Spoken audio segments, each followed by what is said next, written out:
Welcome back to the Pursuit Podcast. Today, we're going to be talking about something, if not near and dear to my heart, near and dear to wherever in my body I store all of my frustration. We're going to be talking about navigating bureaucracy in technology. I'm joined today by... Hi, I'm Terence Eden. I'm an internet technologist. An internet technologist. That's a fancy way of saying I mess about with computers for fun. There we are. Terence, I understand you've done something very, very cool that involved navigating a massive amount of bureaucracy. That's right. A couple of years ago, myself and a small but dedicated band of internet rogues managed to get 4.5 new emoji approved by the Unicode Consortium. But none of them were an avocado. No, sadly, I'm not a millennial, so I have no special love for the avocado. You're a vegetarian, I think. Oh, don't get me wrong. I love me an avocado, but I'm not going to go out of my way to create an emoji for it. What were the emoji you helped create with your band of rogues? This is getting a bit D&D. And explain the 1/2. So we decided, we looked around, and the way that so many of these proposals come around is someone going, oh, I want to do something. That doesn't exist. I shall make it into existence. I shall will it through the force of personality into existence. So I wanted to type a message and send the power symbol. So the one that you're probably all familiar with if you look on the top right of your MacBook or any other piece of electronic equipment, that sort of circle with a bit of a line through it. That's the IEC power symbol. And I thought, I should just be able to copy and paste that. That's there, surely. And it wasn't. And it turns out none of the standard power symbols were. So you've got that power symbol that you see on computers. There's the on-off symbol, which is the circle with a line in the middle. There's an on symbol, which looks a bit like a 1. The off symbol looks a bit like a 0. And the sleep symbol, which looks like a moon having a snooze. So I think the first thing that I did was I put a thing on Hacker News saying, hey, am I being dumb, or is there no power symbol in Unicode? And literally no one upvoted it. No one commented apart from one guy who went, you're not being dumb. There isn't one. Shall we make a proposal and do it? And I had nothing going on that weekend, and I went, hell yeah, let's do it. And that began my crazy adventure into Unicode and its bureaucracy and its sometimes labyrinthine processes, which culminated over a couple of years, getting these 4.5 new symbols into Unicode. I'm not quite sure you can call them emoji. They're not coloured. Well, maybe they could be coloured. They're sort of proto-emoji, promoji. They're there. They're cool symbols which you can use. Proto-emoji, I'm okay with that. Yeah, and I think in most people's vocabulary, any symbol that a computer makes that isn't on your keyboard is an emoji, so I'm happy calling them that. Going through the proto-emoji process, is there a form? Oh, so many forms. So many forms. What I would advise anyone to do, this goes for tackling Unicode or any big project, anything which has a bureaucracy behind it, is see what successful proposals look like. Ooh. So that's the first challenge that you've got. So you can go to the Unicode website and you can download all of the proposals that they've had. And in fact, we make ours available. So if you go to unicodepowersymbol.com, then you can download all the proposals. You can see what we did. So first thing is, what does success look like? If you can get an idea of what a good proposal looks like, that's brilliant. But the second thing, and this is where I think most people fall down, is look at the rejected ones. Look at where it hasn't worked. Ooh. Because there's this sort of fallacy in tech, which is if I just copy what all the successful people do, then I'll be fine. If I A/B test like Google does, or if I own the social graph like Facebook does, then everything will be fine. But there are plenty of companies and organizations which have come before, which have done all the right things, and you can't really learn much from that. What you need to learn from is where they screwed up, where they failed. Failure is a sort of harsh word, perhaps, if you're just trying to create a new emoji or whatever, but look at where people haven't managed to achieve what they wanted to achieve, because that's really the only way you can find out where the flaws in people's processes are.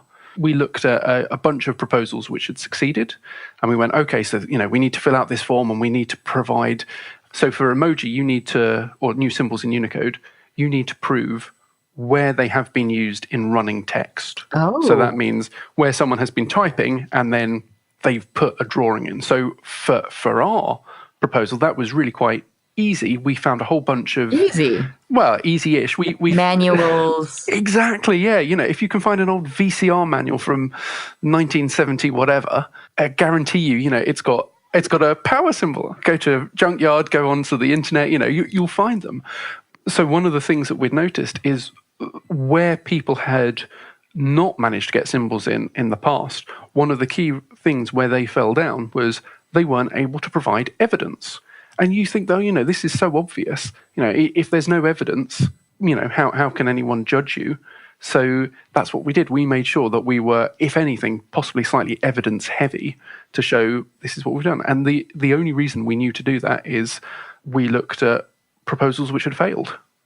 So really, you're looking for physical evidence of somebody having tried to type this out and swearing. Yeah. You're looking for awkward copy and paste of the path. The other thing that we wanted to show was, look, it would be really handy to press Control F in a document, or Command F if you're on a Mac, and find it. So imagine a completely fictional scenario. Your internet-connected toaster has gone rogue and has started spewing out toast everywhere.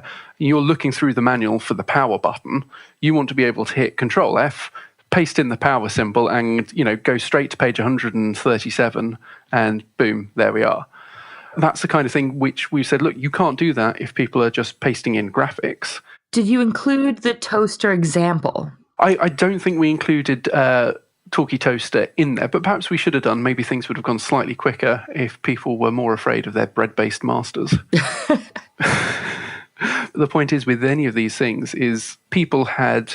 I think it was the condom emoji. I might be misremembering these details exactly because it was a while ago, but the original proposal for a condom emoji, one of the reasons they failed was because they said, well, can you give us some evidence of where people have used this symbol, which was a foil-wrapped condom, in running text? And they couldn't. I don't know. Could they not have gone for the B ? Capital D? I mean, yes, you could have used. I mean, that's not necessarily a condom. That's something else. But yeah, I wonder how much they're willing to argue it if you get to put text dongs. I think that's what the aubergine is there for. There is an interesting question there about rude symbols. If you're using a pictographic language like Chinese, there is a symbol which means something very rude indeed, and that's there as a word. So why shouldn't we have all sorts of strange things? If you go, I can highly recommend your listeners visit the town of Pompeii near Rome in Italy, because it's a very well preserved Roman town. And one of the things that you see carved everywhere is phalluses. These were used as ornamental carvings. So perhaps there is an argument that says, well, the Romans... The eggplants of their time. Yeah, Romans used to hang them everywhere for good luck, so why shouldn't we have the same in Unicode? I'll let you run with that proposal to them, though, not... How absolutely considerate. You can get to be known as the power button person, and I can be the dong emoji. I will get right on that. Good. So this is not where I expected this conversation to be, but I'm not at all shocked. You talked about this being a long process. So there's a form. Yes. And there's a format. And you talked about the value of looking at failed examples wherever possible. Mm-hmm. How long did it take to get new Unicode symbols in? The honest answer is it's still ongoing. Oh. So it's as with everything, there's the story and then there's what happens after the story. So our process was, and you can read all of this on unicodepowersymbol.com, was we filled in the forms and we did all our research and our homework and we emailed it off, and we got some other people to say, yeah, this looks okay. We checked it with them before sending it off. Great, we sent it off. The Unicode Consortium, after I think it was a few months, came back and went, okay, this sounds interesting, but you need to give us more details here, and here. Also, what's this bit? Why haven't you done that bit? So we did it all again. Then there was a series of conference calls. So Unicode is, it's an interesting organization. It's multinational. I think the conference that we had to defend our proposal was in Hawaii. Now, I unfortunately couldn't fly to Hawaii that weekend. I was busy not having enough money.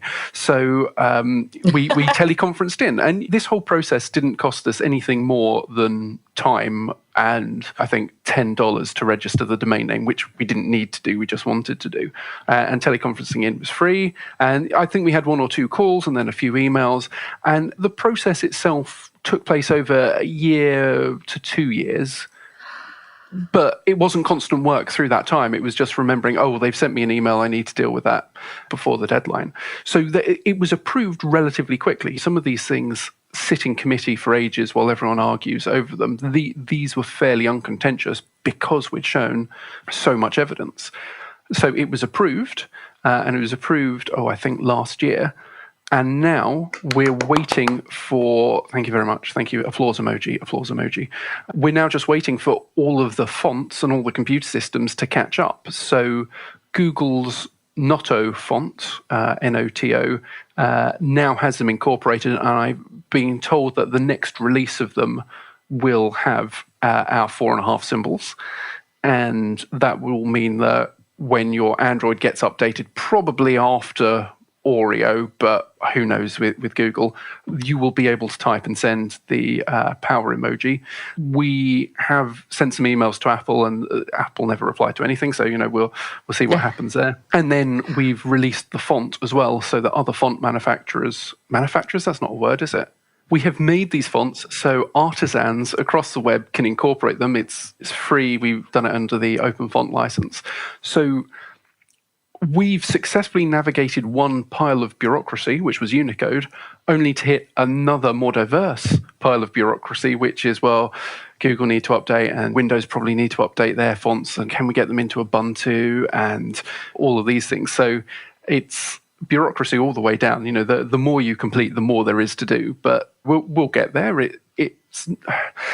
I think one of the things that the web has beguiled us into thinking is that everything is quick and easy. If you've got an idea, you can put up a website within 5 minutes, quite literally, and have a million hits from around the world if you do it right.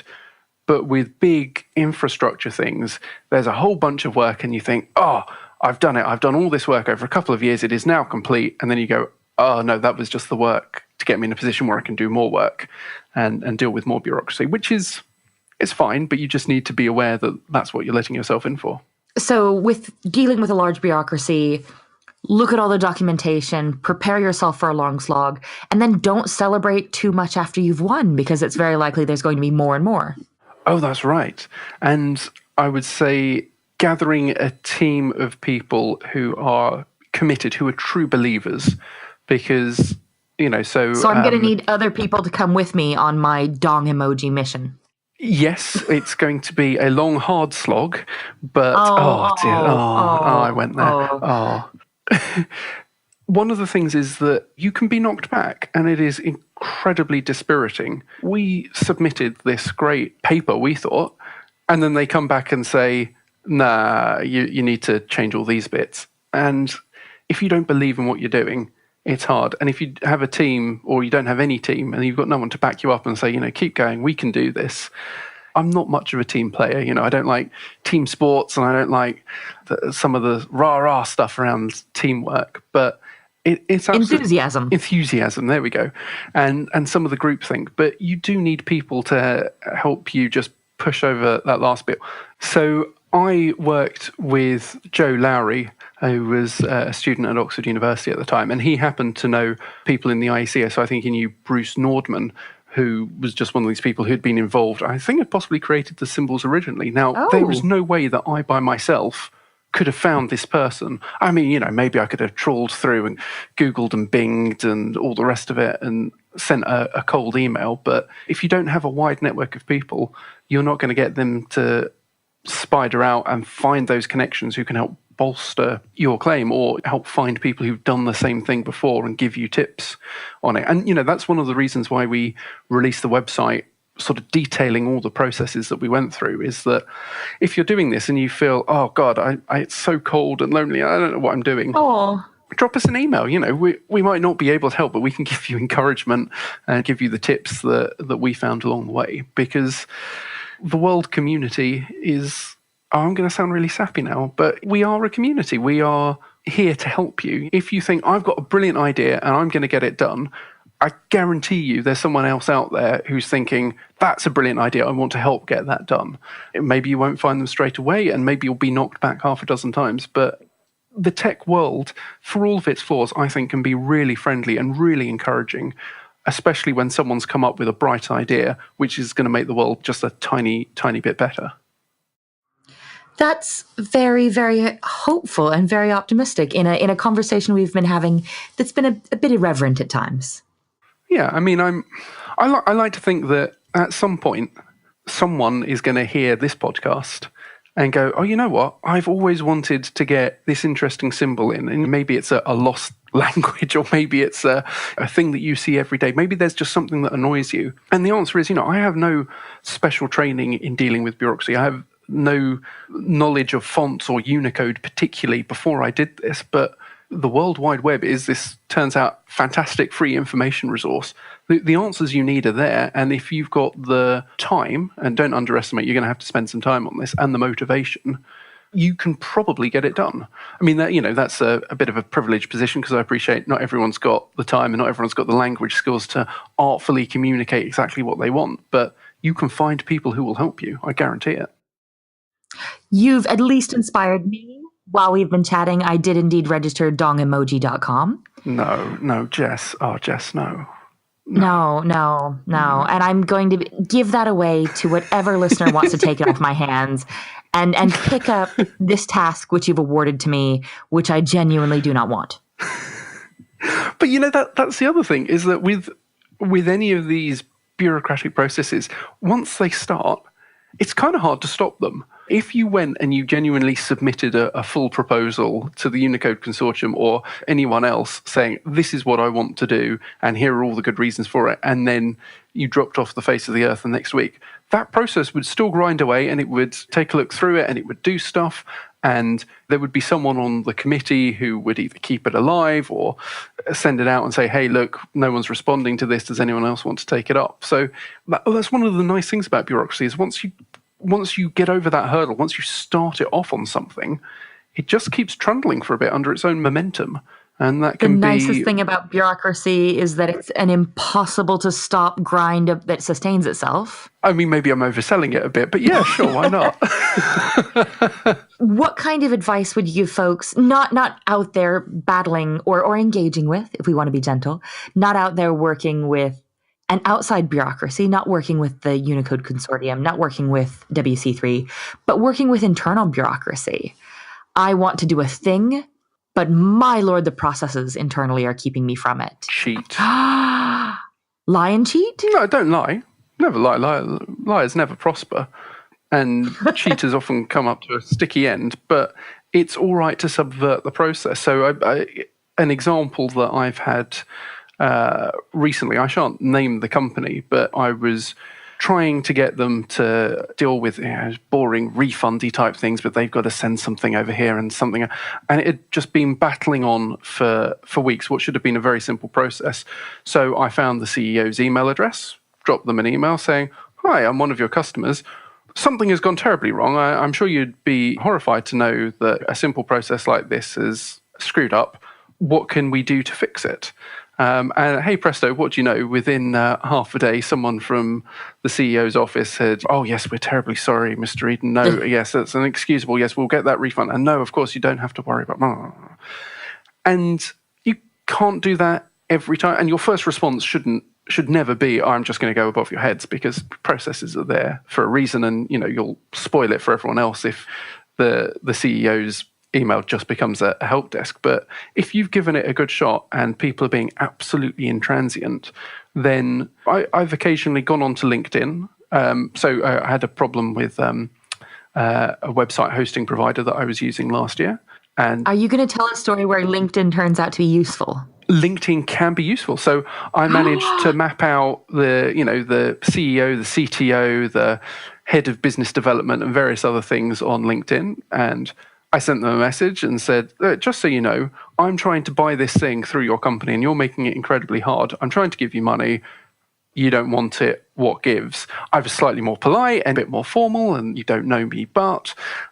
And it turns out that when 2 or 3 people at a senior-ish level get an email from a disgruntled customer via LinkedIn, who's obviously taken the effort to find them. I mean, that sounds a bit stalkerish, but if people list themselves on the website saying, I do business development for whateverhosting.com, it's not stalking. It's, it's LinkedIn. So far, your advice is cheat a little when you think you can get away with it and be creepy but polite. Yeah, I think creepy but polite is right. But also, if it's just a run-of-the-mill problem, let customer service or HR or whoever it is deal with it. Ugh, maybe it's a slog, but, it'll get there. If it looks like it's stopped, if it looks like it's stuck, and you are sure that you are right and they are wrong, which isn't always the case. I'm wrong as often as I'm right, I'm sure.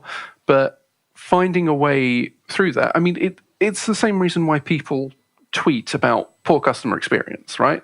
What they're doing is they're publicly shaming a company in the hope that someone from the Twitter team or the brand police will come along and go, oh, crikey, no, we'll make that right and we'll get your phone fixed or your gas bill adjusted, whatever it is. Now, if you rang up whoever the head of Unicode is and complained to her, I don't think that's going to get you any further. Probably set you back a bit. But for some bureaucracies where you don't have a personal stake in an ongoing relationship, I think it's all right occasionally to subvert the process. I mean, similarly, I've had friends, when I've worked for phone companies, people have dropped me an email and said, look, I know this isn't your job, but I'm having a terrible problem with my bill or my reception or blah, blah, blah, blah, and customer services are giving me the runaround. Can you do anything? And I'm delighted to send an email to someone who I know personally within the organization and say, oi, come on, one of my mates is giving me grief because our service is shoddy. What can we do about it? So, reach out to your network if you can. And if you can't, a little light LinkedIn stalking isn't the worst crime in the world. All right. So our advice is take a look at the existing documentation, look at what works and what doesn't, get people to support you, use your personal networks if you can, if you have them, use other people's personal networks, and subvert the process when you're sure you're right, which I've been on the internet. Judiciously. I've been on the internet a long time, and a lot of people think they're right. Yeah, the problem is it's dangerous because, you can, if you do send an ill-tempered email or, you send something and the answer you get back is, no, sorry, you're wrong, we're not going to do anything. You look like a bit of a wally. But I know that's the breaks sometimes. You've got to be prepared for a little rejection. I suppose that's the other thing with dealing with any of these projects is you've got to be prepared that it's going to fail. It's hard when things fail. No one likes being a failure. No one likes putting a year of their life into something and it comes to nothing. And sometimes it's right for you to appeal and say, no, I am right and I have the force of my convictions. But sometimes you've got to let it go. And if only there was a song to express how important letting things go was, I'm sure it would be a worldwide smash hit. And keep it in perspective a bit. If you've been battling for a more detailed aubergine emoji for the last 3 years, maybe it's time to sit down and have a think about what you're doing with your life and why. Yeah. So I'm writing a blog post at the moment about people's obsession with themselves. And it's not necessarily a bad thing, but, I got an email from a startup which was, hey, we're going to be at this hackathon. You should sign up for our API and blah, blah, blah, blah, blah. And nowhere in it did it tell me who they were, other than the name of the organization. And it's because everyone who works there has been living and breathing that startup for the past 2 years or whatever it is. It consumes them completely. And they just assume that, when they turn around and say, well, I work for Foo Corporation, that everyone's going to know who they are. And guess what? Oh my God, wow. No one does. And this thing that is the most important thing in your life is like the 750th most important thing on someone else's life. And you can't expect people to meet you at that same level of enthusiasm. You've been gunning for something. You've been putting your heart and soul into it. But for them, it's just another application that's landed on their desk. And they'll deal with it in the normal way, but they're probably not going to care about it as much. I mean, that's it. People don't care about the things you care about as much as you do. And it does us good to realize that. I would love it if Google had turned around the second our emoji were approved and gone, right, that's it, drop everything. We're going to put these into Android straight away. That would have been brilliant. But finally, the on button, yes. Yeah, but it is, I mean, it's literally, it's not even in their top 5,000 things to worry about. I know it's on someone's desk somewhere, and you've got to accept that. And it's hard. It's a little bruising on the ego, I think, for most people. It certainly is for me. But it does you good to remember that you are not the most important thing in other people's lives. Because we go around, we only see out of our own eyeballs, we only live in our own bodies. It's natural that we think that we are, at times, the most important thing on the planet. And the work that we do is super important. But for most other people, we are, at best, background players in their lives. Well, that turned a bit philosophical. I apologize. No, I think in a conversation about the uncaring grind of a bureaucracy, looking at the fact that, you know what, maybe individual humans care less about you than you care about you is rather fitting. And it's humbling as well. And I don't mean that in a fake sort of humble brag sort of way, but some of the stuff which you think is super important to you as you're building it or as you're putting it out there. I mean, I'm guessing most of the people who've listened to your podcast have sort of maybe launched a website or sent out a tweet or something that they were sure was going to go viral, and nothing, less than nothing. Your mum likes it, and that's it. And, you know, that's great. Glad your mum likes your tweets, but it doesn't set the world on fire. You've got to be prepared for that failure, and you've got to be humble in the fact that not everything you do is going to succeed. Not everything you do is going to set the world on fire. You know, unless you are Elon Musk and you've got billions of dollars, you're not going to have a winner every single time. That you can't make fetch happen. Stop trying to make fetch happen. That's right. What is if folks have sort of zoned out, they've decided that this podcast isn't the most important thing in their lives. Well, they're wrong. I mean, we used at least 6 different words for phallus in this episode, which I'm gently uncomfortable with, but I've throughout the course of this, I've made my peace.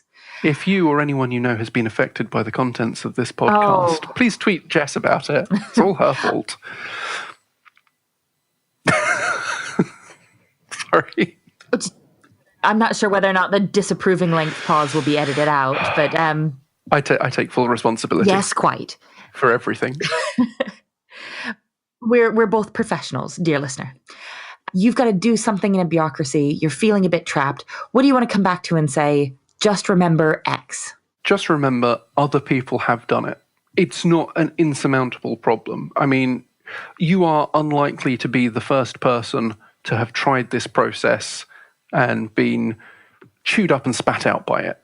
And you are unlikely to be the last person. But remember that, you know, this bureaucracy has built up for a reason, and part of it is to protect the institution, and part of it is to make sure it makes the correct decisions. But it's there because people have successfully navigated it. It's a bit like running a marathon or climbing Everest, 2 things which I'm supremely unlikely to do. But the fact that other people have done it and have written guides on how to do it and will teach you how to do it should give you hope that such a thing can be done.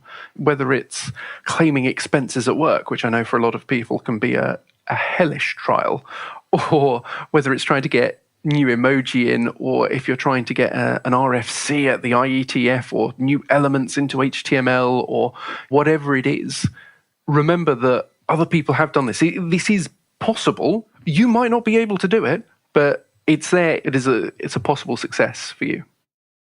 So your uplifting takeaway advice is remember that you're not special. Yes, none of us are special. I mean, well, you and I are, obviously. And are you, dear listener. We're all special in our own unique way. But no, we are, very few of us in this life are going to do something truly original and truly paradigm shifting. I take as a really good example, take a look at Facebook.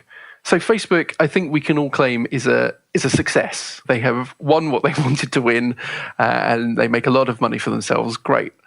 Were they the first organization to create a social network service? No. Were they the first organization which let you add friends and stuff? No. Well, I was on Friends Reunited way before Facebook and MySpace and things like that. Facebook is not an original idea, but they have succeeded. It's all right not to have original ideas. If you can improve on what's come before, and if you can find a niche that is perhaps untapped and stuff like that, then you can have great successes, whatever your measure of success is, whether it's releasing an album or a song or a podcast or a book or just a really good tweet. You can be successful, but don't pin your hopes on being original and being the first person to sort of navigate a brave new world, because that's staggeringly unlikely to happen. And that's not a guarantee of success. Originality is not a guarantee of success. Your takeaway advice was you're not special, and your takeaway advice is now you're not special and there's no reward for originality. That's right. We're going to go ahead and stop this episode before we go into the heat death of the universe and the inevitability of our own demise. Well, I mean, Jess, spoiler alert, we're all going to die. Maybe not today, maybe not tomorrow, but someday, soon, and then for the rest of our lives, we'll be dead. And we only have a limited amount of time on this earth, so I'm told. I mean, I've not practically experienced that. But you've got to choose your battles. And sometimes you are going to have to think, when you're dealing with some vast grinding bureaucracy, is this the hill I want to die on? Whether it's, oh my God, if I don't get this £5 refund from this dodgy internet seller, is it going to be the end of my life? No, just give up, move on. If I don't get this emoji in, do I end up looking like a chump? No one's going to care. Stop, move on. It's important to do the things that you love. And sometimes it's important to be obsessed by them in a good way. But ultimately, you've always got to think, is the candle worth the game? Is this what I want to give myself sleepless nights for? Is this what I want to stay up all night giving myself RSIs I type onto a laptop for? And if it is, okay, great, do it. And if not, it's all right. You can stop. No one's judging you. I've given up on more things than I care to remember, and it's okay. So yeah, that's my advice. You're not special. You're not original, and just give up. Oh, I'm a terrible podcast guest. I'm so sorry. You've been a delightful guest, and we will leave you, dear listener, to muse on the inexorable march of time and your own death. Until we see you next week.